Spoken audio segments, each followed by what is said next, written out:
सर्वप्रथम महादेव गफूरदास को साहित्य अकादमी में स्थान पाने के लिए मैं बहुत बहुत बधाई देता हूँ और पूरे वो समुदाय की ओर से अभिनंदन करता हूँ। दरअसल महादेव दास से मेरी मुलाकात सेमिनारों में होती थी। मैं भी थोड़ा उसी तरह का बिगड़ा हुआ आदमी था। लोगों से मैं उलझते रहता था, तमाम तरह के ज्ञान के मामले में मैं उनसे उलझता रहता हूँ। आज भी 26 साल की नौकरी LIC ऑफ इंडिया में होना है, वहाँ भी मैं करता हूँ। इधर लेखन में बहुत पहले से मैं लिख रहा हूँ। थोड़ा सा बताऊँगा लिखना क्यों चाहिए, why should a tribal write about his culture and his stand, या फिर और भी उस चला हुआ जो दिमाग से क्यों लिखना चाहिए। तो मैं कोल्हापुर से आता हूँ। अंग्रेजों ने उस जगह को कहा टेरा इनकॉग्निटा, कहने का मतलब अज्ञात प्रदेश। Still it is very little knowledge others have about that area। कहने का मतलब है अभी भी सारंडा को बहुत कम लोगों ने जाना है, पहचाना। The land of 700 hills। आप समझ जाइए, एक के बाद एक श्रृंखलाएं आती जाती हैं, साल के ऊंचे ऊंचे वृक्ष आते जाते हैं। कितने हमारे आदिवासी जन वहाँ रहते हैं, खुशी रहते हैं। और आज बहुत भारी संकट वहाँ है कि खनन का काम बड़ा जबरदस्त तरीके से हो रहा है। उससे हमारे आदिवासियों को क्या मिलता है। तो आज भी एक जो वहाँ रैली है हमारे हमको बचाने की महारैली है, उसी में हम लोग शामिल होने के लिए भी आए और संयोग से ये रहा तो हमको बहुत अच्छा लगा। तो सर्वप्रथम तो मैं हाल में दिल्ली विश्व पुस्तक मेला में ये मेरी हिंदी की प्रथम कविता संग्रह है। इसमें तमाम बातें हैं, कृष्ण मुंडा से लेके लक्ष्मण से लेके दीपा से लेके मुक्ता पंखीरा तक,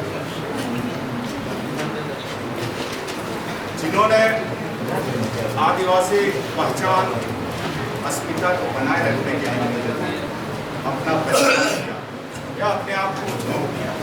तो इस तरह की बातें हैं। तो मैं ज़्यादा ना बोलकर एक इसमें कविता है, आदिवासी भाषा है, उसी को मैं सुना देता हूँ। उसमें सारा चीज़ समाहित है। आगे यही मैं चाहूँगा महादेव दास से कि हमारे अनुभव बने रहें और हिंदी ही नहीं, हिंदी भी आदिवासी भाषाएं हैं। मैं यहाँ अपील करना चाहता हूँ कि 8 अगस्त को हम लोग दिल्ली के जंतर मंतर में वो भाषा को 8वें अनुसूची में शामिल कराने के लिए जा रहे हैं। मैं अन्य भाषा भाषी लोगों से भी निवेदन करता हूँ कि वो भी भारी भरकम संख्या में वहाँ आए, आप लोगों को दबाव डालें, शामिल किया जाए। और ये जो समूह बना है इसको हम लोग पोस्ट कार्ड राइटिंग के माध्यम से राष्ट्रपति, प्रधानमंत्री और गृह मंत्री को ये संदेश दें कि हमारी भाषाओं को पहचान मिले। साथियों, केवल हम लोग अपने में अपनी भाषा बोलते रहेंगे और इतनी जो ग्लोबल वर्ल्ड में वैश्वीकरण के दौर में, आधुनिकीकरण के दौर में बहुत सारी चुनौतियां होती है, उसके लिए पैसे की जरूरत होती है। आज देखिए टाटा स्टील ये साल के तहत वो पैसा दे रहा है, उसी तरह सारे कंपनीज को यहाँ के भाषा, संस्कृति और शिक्षा के विकास में और हमारे जो हेल्थ सेक्टर है उस सबके विकास में पैसा देना होगा। ये चीज़ हम लोग को मनमानी होगी। लोकतंत्र में हम लोग जब तक एकजुट होकर इस तरह की बातें नहीं करेंगे तो ये हम लोग का एक छोटा सा अवसर रहता है, बहुत कम होते हैं, या आगे की लड़ाई लड़ने वाले भी बहुत कम होते हैं। जैसे मैं कंफर्ट जोन का, मैं LIC में 26 साल नौकरी कर लिया हूँ, लाख रुपया से ज़्यादा मेरा सैलरी है और तरह की बातें, रिकॉग्निशन है, सोशली रिकॉग्निशन है। मेरा बारे में पूछिए, मेरा कोई भी MLA MP को नहीं जानता है कि जानता है, या कोई भी मेरा एक विद्यार्थी है यहाँ पर कोतवाली थाना में DSP प्रकाश सोए जी, उसको मैंने वो भाषा साहित्य मैंने ही पढ़ाया। और भी मेरे और भी शिष्य हैं जो इसी तरह से एक पद को सुशोभित कर रहे हैं। आगे मैं बहुत ज़्यादा नहीं कहा क्योंकि समय का भी अभाव है।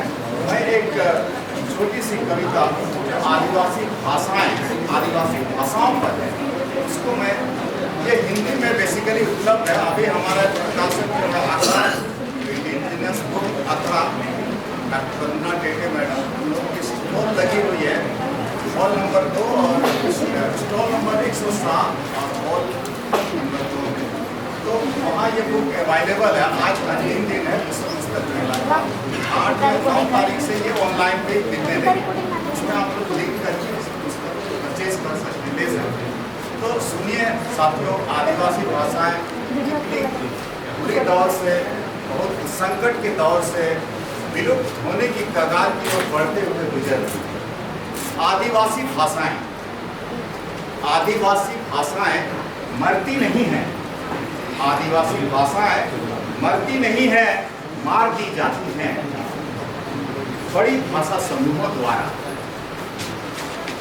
जैसे बड़ी मछलियां निगल कर डकार जाती हैं छोटी मछलियों को, मानो अमेजन के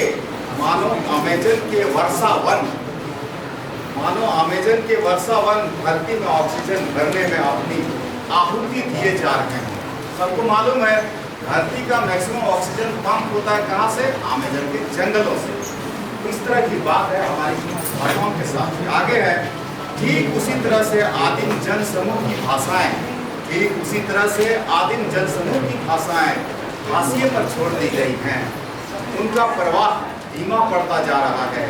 अभावों के जंगलात में मरुस्थलीय नदी की तरह या वह सूखता जा रहा है।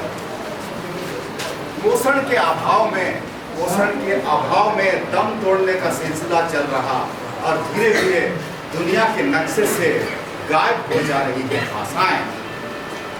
यहाँ विलुप्त हो